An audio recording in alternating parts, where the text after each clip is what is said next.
Dieu, viens à mon aide. Seigneur, viens à mon secours. Gloire au Père, au Fils, au Saint-Esprit, maintenant et toujours. Dans le siècle des siècles. Amen. Alléluia.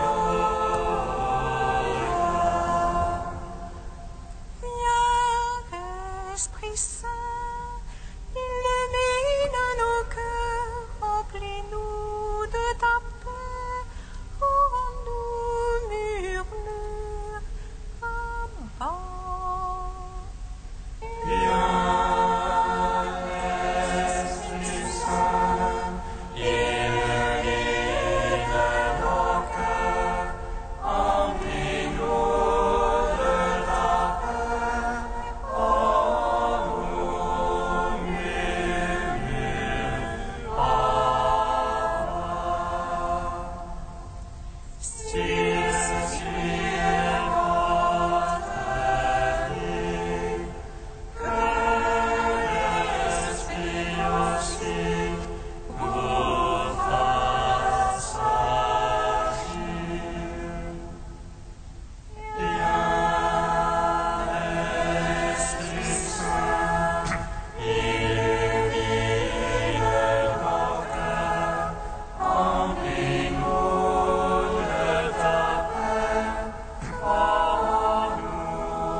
Psaume 118, strophe 8.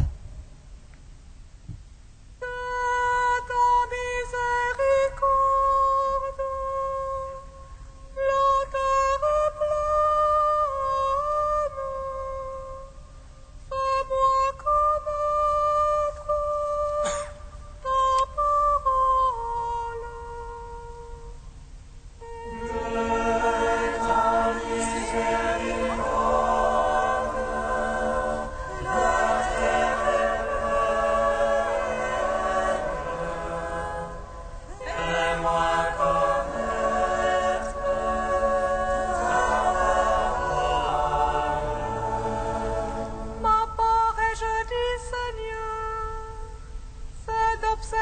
tes paroles. De ton cœur, je veux attendre ta face. Pitié pour moi selon ta promesse. Je fais réflexion sur les voies et je reviens à ton témoignage. Je me rate tes points de retard. D'observer tes ordres. Les filets des impies m'environnent. Je n'oublie pas ta loi. Je me lève à minuit demandant grâce. Pour tes justes jugements. Allié que je suis de tes fidèles, qui observent tes préceptes.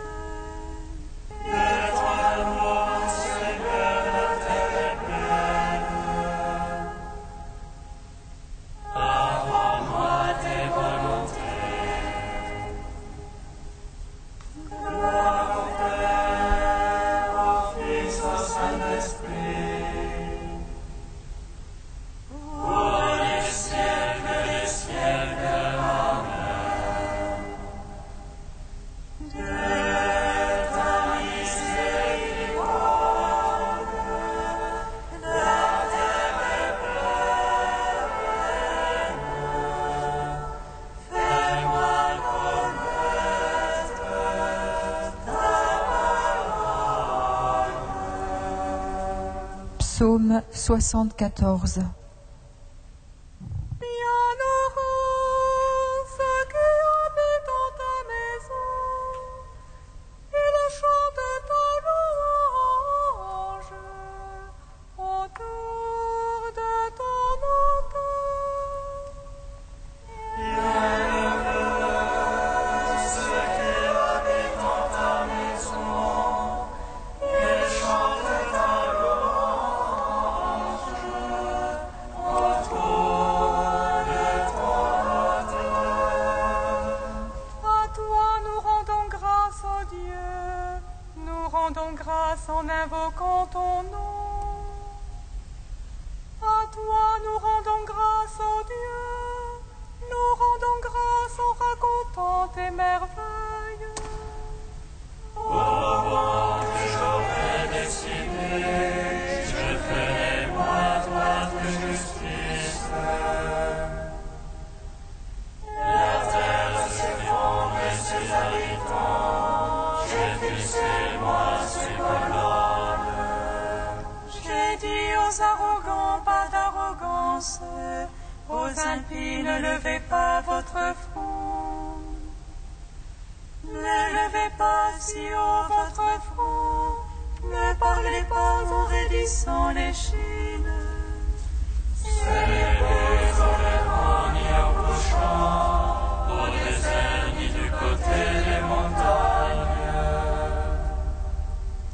Non, Seigneur, juge, car il abaisse l'autre, il l'élève.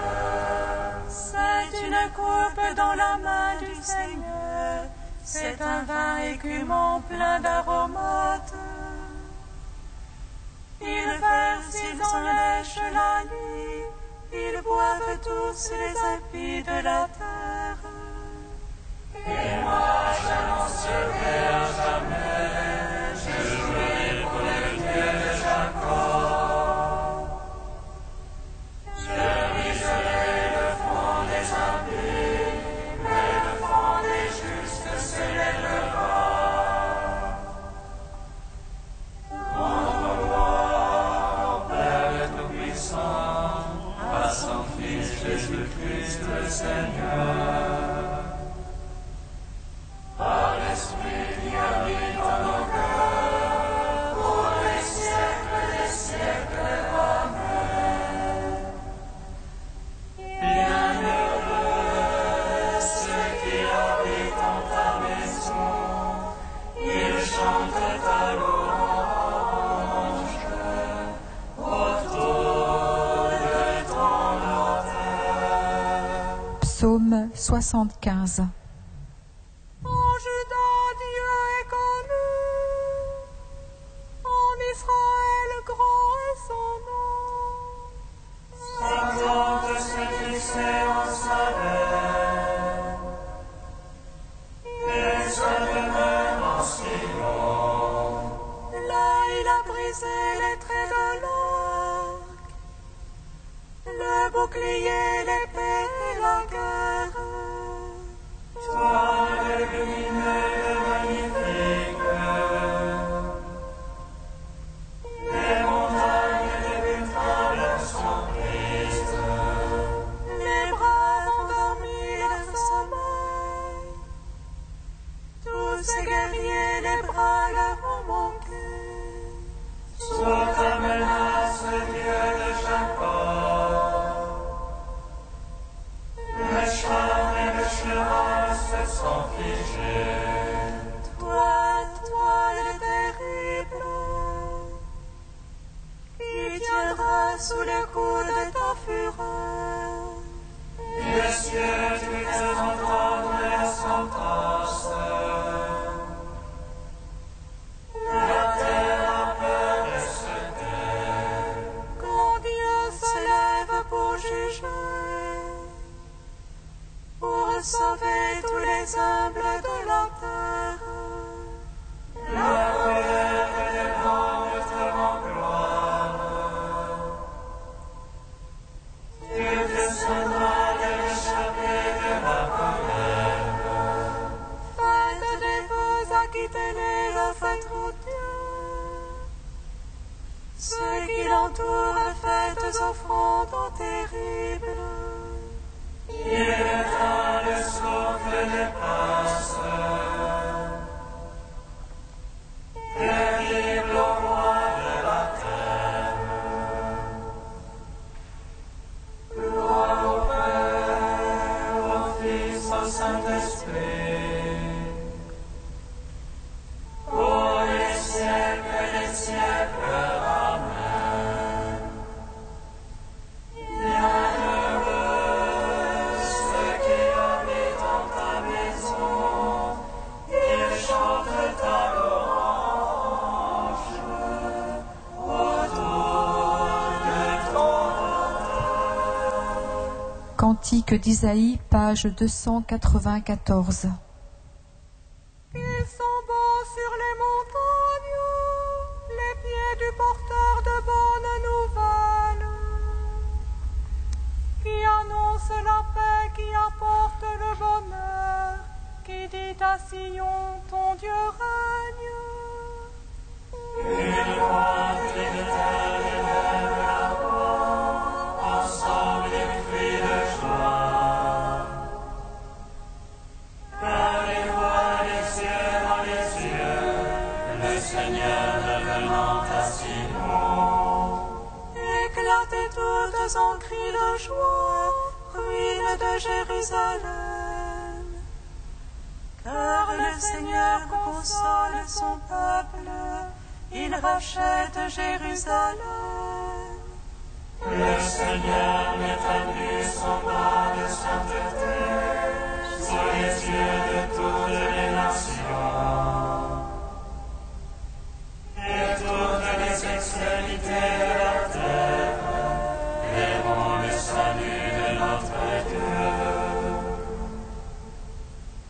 Rendons gloire au Père Tout-Puissant, à son Fils Jésus-Christ le Seigneur.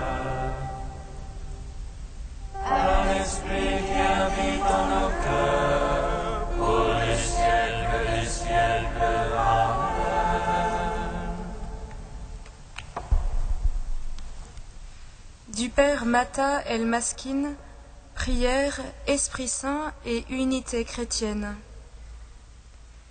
L'oubli de soi commence par un effort volontaire.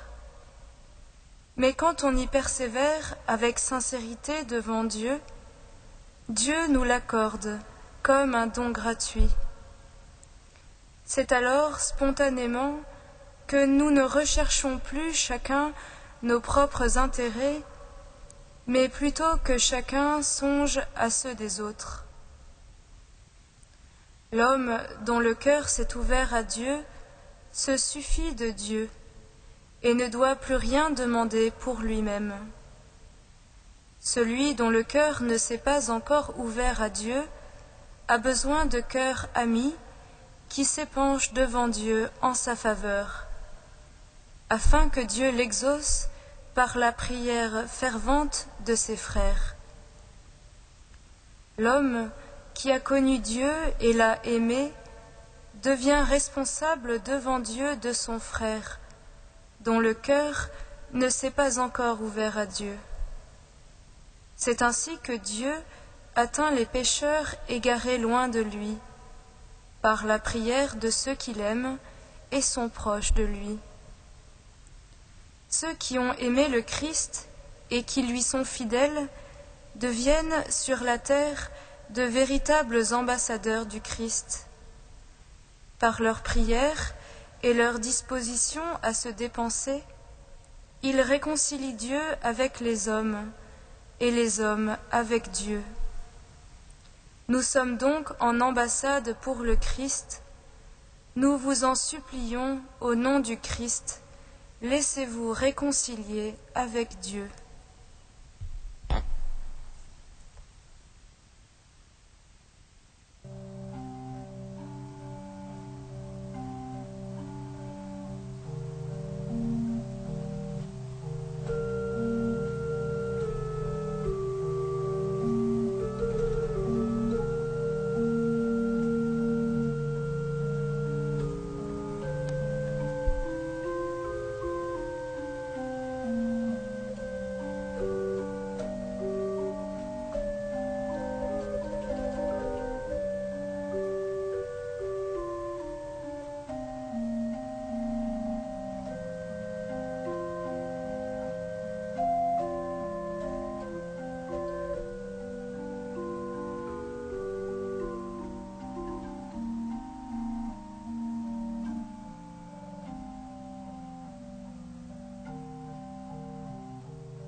Seigneur Jésus, Fils du Dieu vivant, prends pitié de moi, pécheur. Seigneur Jésus, Fils du Dieu vivant, prends pitié de moi, pécheur. Ainsi parle le Seigneur Dieu d'Israël. Toi tu as agi en cachette, mais moi j'agirai devant tout Israël et à la face du soleil.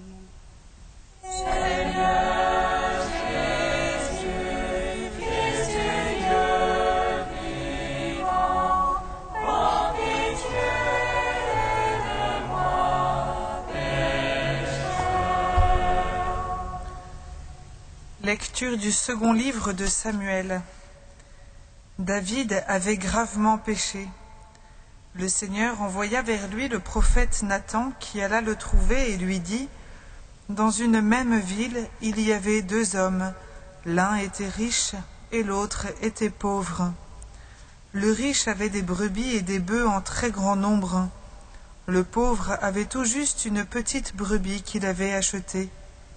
Il la nourrissait et elle grandissait chez lui avec ses enfants. Elle mangeait de son pain, elle buvait dans sa coupe, elle dormait tout près de lui, elle était comme sa fille. Un jour, un voyageur se présenta chez l'homme riche. Celui-ci, voulant nourrir son hôte, tout en ménageant ses troupeaux, alla prendre la brebis du pauvre et la prépara pour le voyageur. En entendant cela, David entra dans une grande colère contre cet homme et dit à Nathan : Je le jure par le Seigneur qui est vivant, l'homme qui a fait cela mérite la mort, et il remboursera la brebis au quadruple pour avoir commis une telle action et n'avoir pas eu de pitié. Alors Nathan dit à David : Cet homme, c'est toi. Ainsi parle le Seigneur Dieu d'Israël. Désormais l'épée ne cessera plus de frapper ta maison pour te punir parce que tu m'as méprisé et que tu as pris la femme d'Urias le Hittite pour qu'elle devienne ta femme. Ainsi parle le Seigneur, je vais dans ta propre maison amener sur toi le malheur. Je t'enlèverai tes femmes sous tes yeux et je les donnerai à l'un de tes proches qui les prendra à la face de ce soleil. Toi, tu as agi en cachette, mais moi, j'agirai devant tout Israël et à la face du soleil. David dit à Nathan : J'ai péché contre le Seigneur. Nathan lui répondit : Le Seigneur a pardonné ton péché, tu ne mourras pas. Cependant, parce que tu as bafoué le Seigneur, le fils que tu viens d'avoir mourra. Et Nathan retourna chez lui. Le Seigneur frappa l'enfant que la femme d'Urias avait donné à David, et il tomba gravement malade. David implora Dieu pour l'enfant. Il jeûna strictement, s'enferma chez lui, et il passait la nuit couché sur le sol.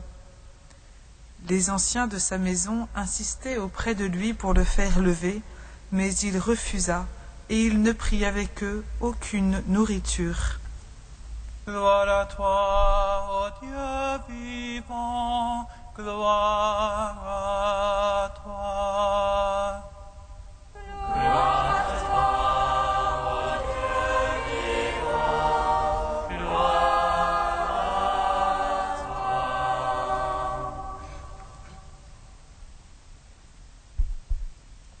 Hier, nous avons entendu le récit de la chute de David. Paresse, adultère, mensonge, meurtre. La Bible nous dit alors que cette action déplut au Seigneur qui envoya Nathan auprès de David. Et c'est pour mettre en lumière son péché que Nathan raconte à David une parabole. Cette parabole nous met face à 2 hommes, l'un riche, insatisfait, l'autre pauvre, heureux. Le premier, entouré de multitudes de biens, est enfermé dans son avoir, dans son paraître. Sa richesse a étouffé son cœur, aveuglé son discernement. Le pauvre n'a rien, tout juste une petite brebis que le riche lui prendra. Voilà que David, face à cette attitude de l'homme riche, prononce une condamnation sans équivoque. L'homme qui a fait cela mérite la mort. La réponse de Nathan est alors aussi claire : cet homme, c'est toi. Comme il est étonnant que ce roi, ce grand roi David, en soit arrivé là, soit tombé si bas. Comme il est encore plus étonnant d'entendre que ce roi, qui connaît le Seigneur, ne se reconnaisse pas lui-même dans cette parabole. À vrai dire, rien n'est étonnant. Pécheurs, nous le sommes tous étant membres de cette même pâte humaine, nous sommes capables du plus grand péché. Le péché de David, et comme cela nous renvoie à notre propre cœur, c'est certes la faute commise, mais c'est encore d'avoir voulu la dissimuler, la masquer. Il est tombé d'une sacrée hauteur, ce pauvre roi, mais il s'est aussitôt caché derrière une autre hauteur, celle d'une conscience affranchie par une situation devenue en règle. Urias étant mort, il n'est plus en situation d'adultère. Sauf que pour cela, il n'a pas hésité à tuer. Finalement, c'est à lui-même et à lui seul qu'il a fini par cacher son péché. Mais Dieu ne peut voir l'homme se fabriquer son propre salut. C'est trop petit, c'est trop fragile. Notre Dieu, qui n'est qu'amour, s'est fait homme en Jésus-Christ. Il a pris notre condition humaine, il a choisi la dernière place, au plus bas, pour relever ceux qu'il aime. En envoyant le prophète Nathan auprès du roi, c'est déjà cette bonne nouvelle que Dieu nous annonçait.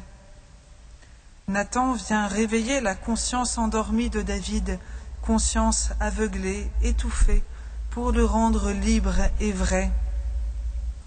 Il ne le condamne pas, mais il lui ouvre la porte, celle du repentir et de la conversion, celle de l'accueil sans mesure, sans faux semblant de la miséricorde divine. Frères et sœurs, cet homme, c'est chacun de nous. Que cette parole reçue en cet aujourd'hui réveille notre conscience et nous donne d'accueillir pleinement la miséricorde que le Seigneur ne cesse pas de nous donner, pour nous et pour notre monde, pour sa plus grande gloire.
prière vienne jusqu'à toi, Seigneur.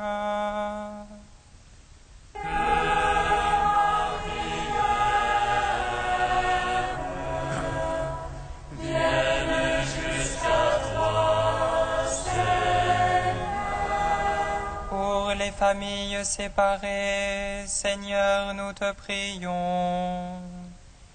Viens leur apporter ton esprit de réconciliation et d'unité.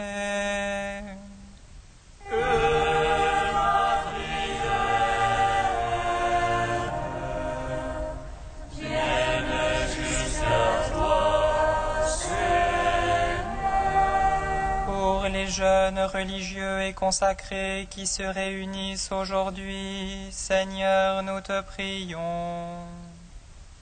Que leur rencontre montre au monde l'actualité de ton appel.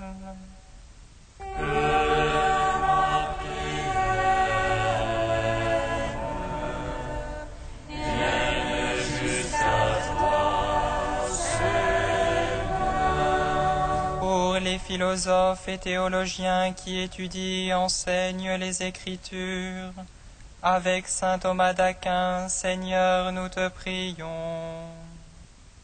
Donne-leur ton esprit de sagesse et d'intelligence.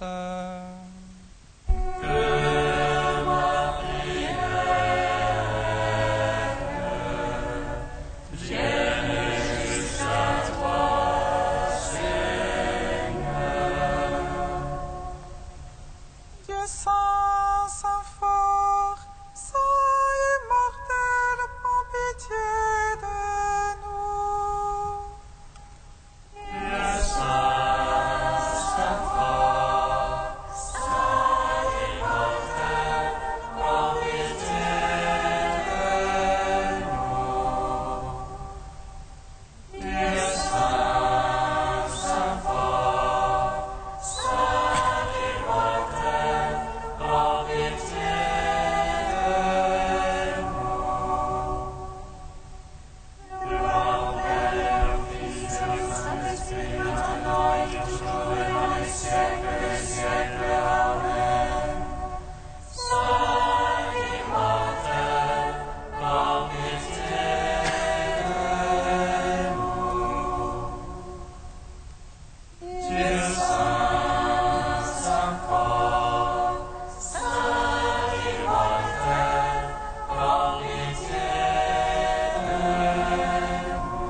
Dieu de pardon, là où le péché a abondé, ta grâce a surabondé, nous te louons.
Dieu qui a fait de saint Thomas d'Aquin un modèle admirable, par sa recherche d'une vie sainte essor d'amour de la science sacrée, accorde-nous de comprendre ses enseignements et de suivre ses exemples. Par Jésus-Christ, ton Fils, notre Seigneur et notre Dieu, qui règne avec toi et le Saint-Esprit maintenant et pour les siècles des siècles. Amen. Bénissons le Seigneur. Nous rendons grâce à Dieu. Amen.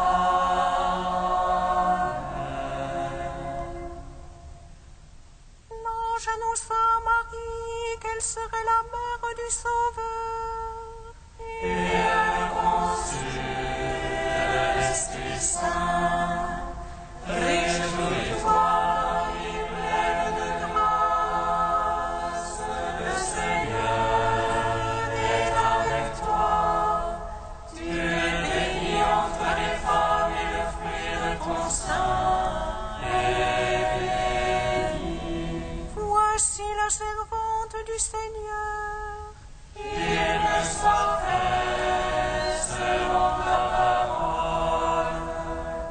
Réjouis-toi, pleine de grâce, le Seigneur est avec toi.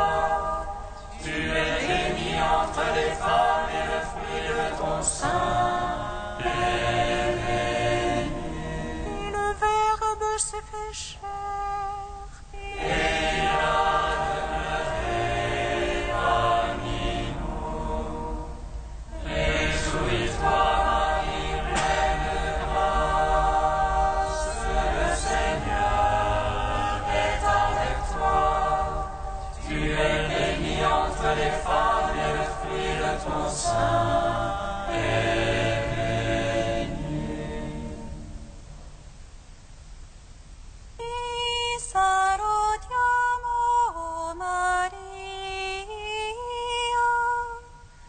ti benediciamo, Madre di misericordia.